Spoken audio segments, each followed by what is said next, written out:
I'm Pete Holloway. I'm a retired financial advisor and a retired certified financial planner. And as always, it's my great pleasure to welcome you to On Money. Today, we're going to be talking about real estate with Bob Kennen, president of Kennen and Kennen, a real estate firm here in Wheeling. He's a Wheeling native, graduated from Triadelphia, and got a degree in marketing from WVU. He is an accredited buyer's representative, certified real estate broker, and a graduate of the Real Estate Institute. Kennen and Kennen is celebrating its 30th anniversary this year, and he's also chairman of the West Virginia Real Estate Commission. So I want to thank you, and thank you for being with us, especially bringing all the expertise that you have. Okay, are we, and we're going to be talking the Wheeling area, Northern Panhandle. Are we in a buyer or a seller's market? Amazingly, we are still in a seller's market. I would say that's all over the valley. Okay, the higher interest rates, how they impacted things?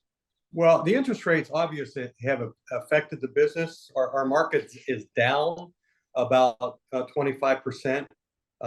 But I think the thing that it has hurt in our market the most is it's affected the higher end market, because they don't have to sell, and so they don't have to move by and large, and so if they don't have to, they're like, oh, the interest rates are too high, we're just not going to move right now.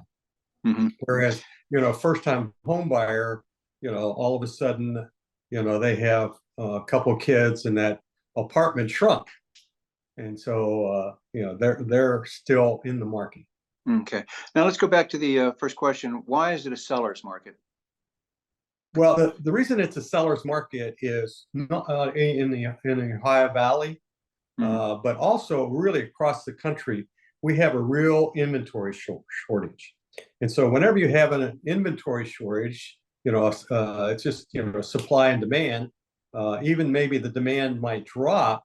If your supply is not there, then it creates a situation where it's a buyer's market. I can't believe it. I feel like I'm in California, but we are still getting multiple offers on properties. We're not used to getting multiple offers on properties.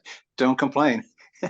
Well, you say that, but the problem is, people get mad at you. I remember I had a closing once where we had multiple offers, and the people obviously that didn't get the property were mad at me, and the person that paid way too much for the property was mad at me too. And I wanted to say, hey, I didn't put a gun to your head and make you do that. That was weird. But you can understand the frustration that people have. And it's also very frustrating to have to say to a buyer, listen, if you really like this house, you're going to have to make a decision now, tonight. And by the way, you better be over asking price. They just look at me like I'm a bandit, and I can understand that. But, unfortunately, particularly depending on the price range, that's still the reality. Well, it's whatever the market will bear. Now, you'd mentioned California. We're reading about people leaving the states with the higher taxes, California, New York, and so forth. And quite honestly, if you sold a comparable house in one of those states and bought a house in Wheeling, not only could you buy it almost for cash from what you got, but actually have some change left over. Are we seeing much of that around here? We are seeing a little bit of that around here, not as much as some other markets. I know I have friends in Nashville, and that is a big part of the that's on fire. Market. Yeah. As a matter of fact, the joke in Nashville is they call them tax refugees. Because, the taxes are so high in California. But I do currently have a couple that I'm working with now that are moving here from California, and I also several years ago sold a home to a couple that moved from California. It was they were looking for a retirement home, and they sold their $1.2 million house. I can't remember what community it was in, but it was close to the ocean for like $1.5 million, and bought a $600,000 house. It was twice the size. I always give out talking points before we go, and here's one that we haven't talked about. If you were in charge of Wheeling's marketing, how would you get that thought out to the rest of the world that you can buy a great house in a great community and still have change left. Yeah. I remember one time seeing an ad that the state of Ohio put in New York City. It said, "Your buildings are taller, but our taxes are lower." Right? Something along those lines, or you could buy twice the house for half the money. Yeah, all those things I think would be good marketing ideas for Wheeling, to promote the fact that you can come to Wheeling, you can come to West Virginia. I think have a much better quality of life, and your expenses are going to be much, much lower. Affordability is fantastic. Now let's change subjects and pick your brain a little bit. I want to look at the home seller and the home buyer. If you're a home seller, what should you do to the house? Obviously, we can repaint it if you want, but what should be done to make sure that it is as attractive as possible within a reasonable budget? Yes. Well, I think the most important thing to do is take a look at your curb appeal, number one, because with today's buyer, according to the National Association of Realtors, 97% of buyers start their search on the internet. And so it's real easy for a buyer to, oh, hey, here's a house on, Maple Avenue. Let's drive by that and see if it looks like what we might be interested in. So do things like painting the doors, trimming the shrubbery, making the yard look good. So you have that good curb appeal is a good idea. And then kind of go through the house and say, what are the things that we need to clean up? One of the things I always recommend to sellers is to clean the carpets, because that creates positive smells, if you will. Yeah, that would certainly help. Yeah, that would help as well. Two of the other things that I always recommend to all of my sellers is to depersonalize and declutter. The nature of the beast is we accumulate stuff, right? And we keep putting more things and more things and more things in the room, and all of a sudden the room is very cluttered, and you want the house to feel spacious and cluttered. And so that's a good thing. And also it's a good idea to depersonalize, take down like family pictures and things like that. One of the stories that I often share with sellers is I had a wonderful home on National Road, but in the dining room, they had a family gallery on one of the walls. And I can't tell you how many buyers went through that house and were examining the family gallery. And I'm like, no, come on, look at the house. Right? There you go. Yeah, so depersonalize, declutter. Okay, let's flip to the buyer side. What kinds of things should a buyer be looking at or looking for? And this is the house itself, excluding mortgage rates and all that kind of stuff. Right. Well, I think this is where it's important to work with the first thing they need to be looking for is there anything in this home that'll make it difficult for me to find financing? For instance, the West Virginia Housing Fund has peeling paint is a big no-no. FHAVA, if the house has some peeling paint, somebody's going to have to take care of that before you close. And so the question is it going to be the seller? Is it going to be the buyer? I remember one time I sold a house to a couple, and it was closing in November, but it had peeling paint, and the seller refused to fix it. And there's my poor buyer up on a extension ladder, painting the seller's house before it's even theirs, right? And so peeling paint is an issue. One of the weird things about the first-time home buyers program is you can't have the main bathroom off of the kitchen. I still have not figured out what that's all about. And so, we need to be aware of those things, because the last thing we want them to do is fall in love with a home. And then it doesn't qualify, they disqualify it for the financing. The other thing that I strongly recommend to all of our buyers is to have a professional home inspector review the house. I could be wrong, but Pete, I don't think you're an expert in furnaces and age of roof and electrical system, nor am I. Right. And so one of the things that I think it's a good idea, and I just pushed this as hard as I can, is have the home inspected by a professional home inspector to see what are the things that they need to be aware of, or maybe there's some things that we need to talk to the seller about. Hey, this needs to get repaired. Yeah, I think that people back away from that because of the cost of the inspector. But I think that cost, if something goes wrong down the road, the cost of picking that early and is more than compensated for. So that makes a lot of sense. Yeah, it is absolutely worth the money spent. Is one of the things I've said to some of my buyers from time to time is, at the very least, you have the peace of mind of knowing everything's fine with the house and you're not going to have to deal with it. Exactly. Okay, change subjects again. Back to interest rates. Obviously, interest rates are higher. Are the banks live on interest? I mean, that's how they survive. So Right. They want us to become a customer and to pay the rates.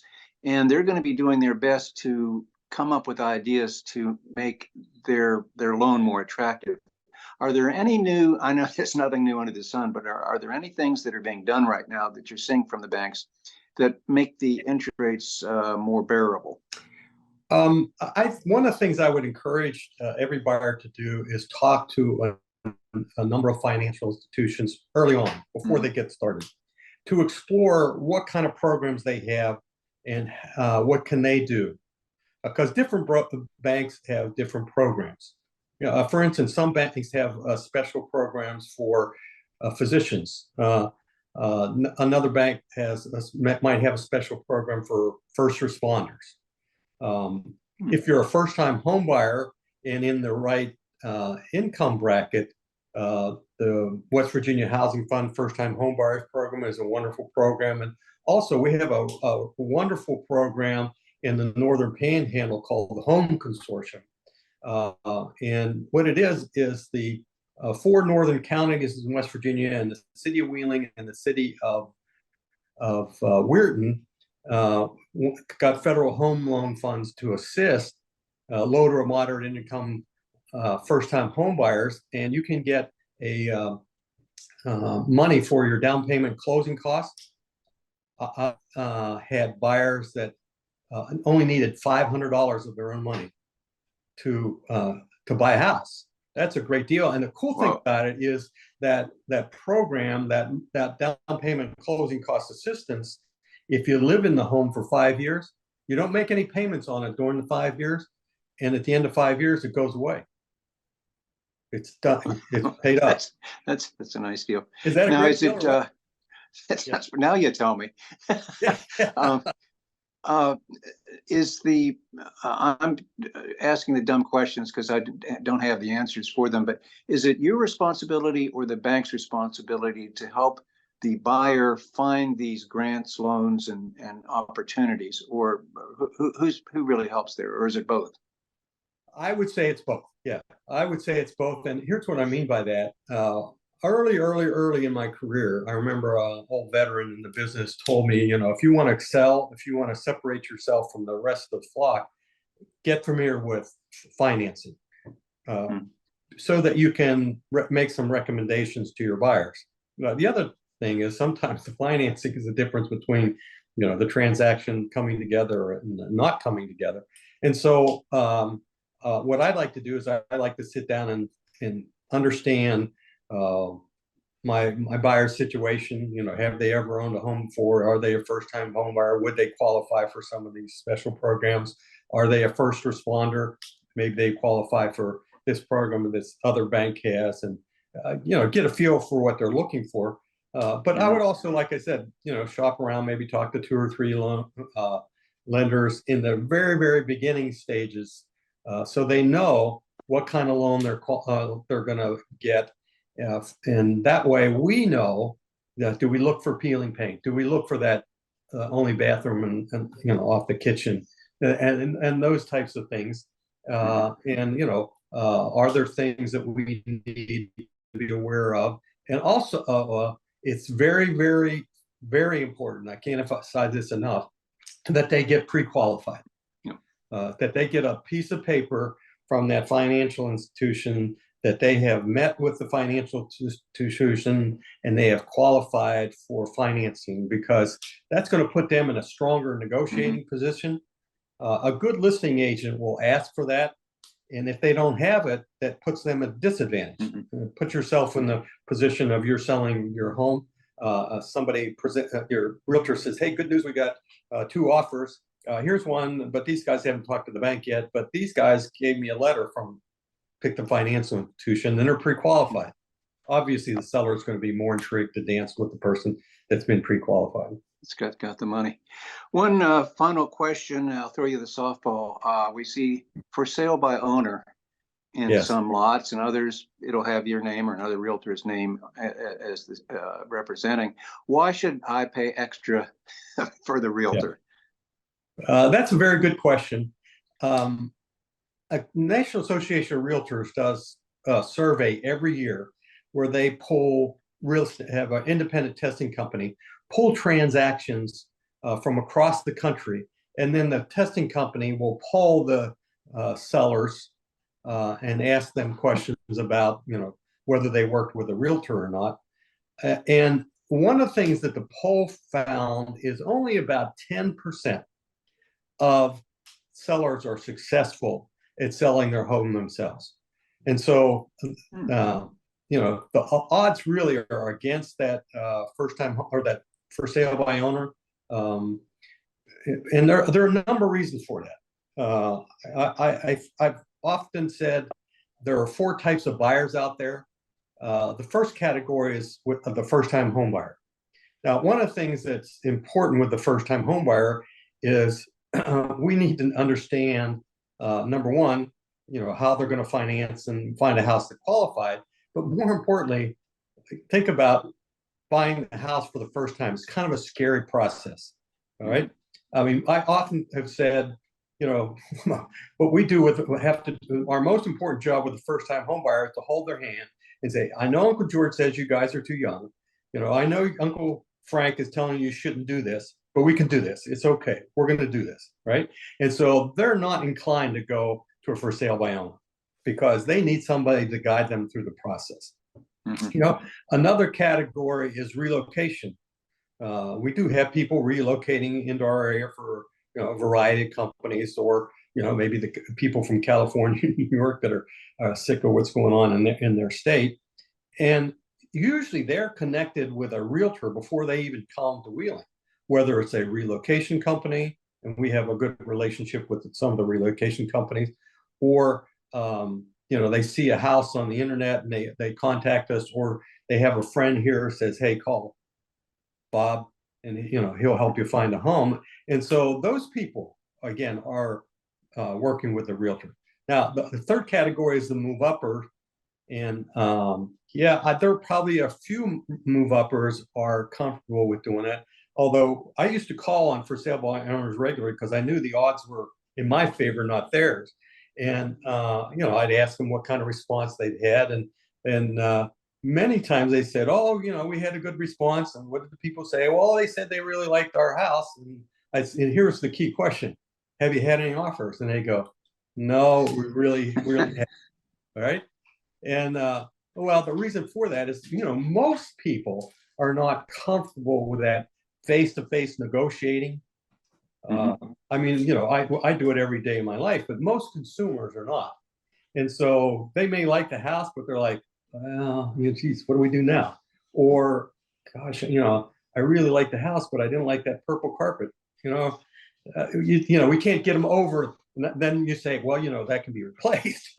And so most people don't like that face-to-face negotiation process.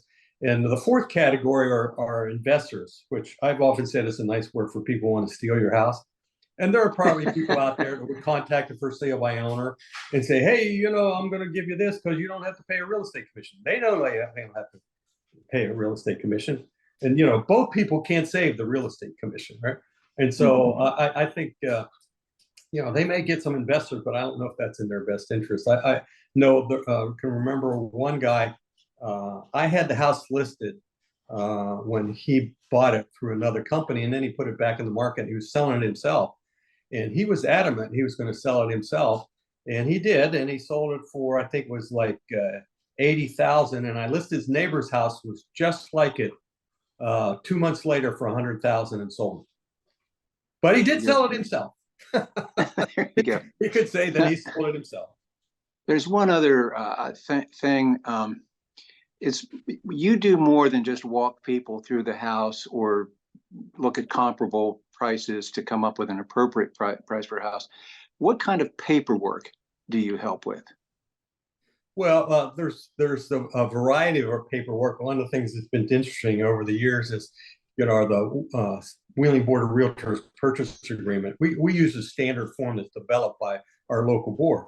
And the reason that we do that is, we're not in the practice of law developing contracts. And over the years, the Wheeling Board of Realtors contract has gone from 2 pages, we're now up to 6 pages, because there are a variety of things that come up that need to be now included in the contract. For instance, one of the hot issues in the last 5 or 10 years was mineral rights.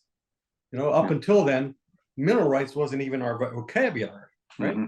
And so we also cover the fact that we want to give the buyer the right to have a professional home inspection done. We want to make it contingent on financing. And so they're just there's provision in the contract, what happens if we do find issues with the house when the home inspection's done.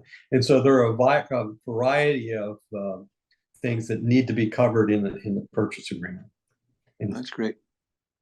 I want to thank you for your time. I think the viewers have gotten a lot of, it's almost a real estate 101 lecture we've just had. Appreciate your time, and I want to thank the audience. We'll be seeing you next week. I'm Pete Holloway.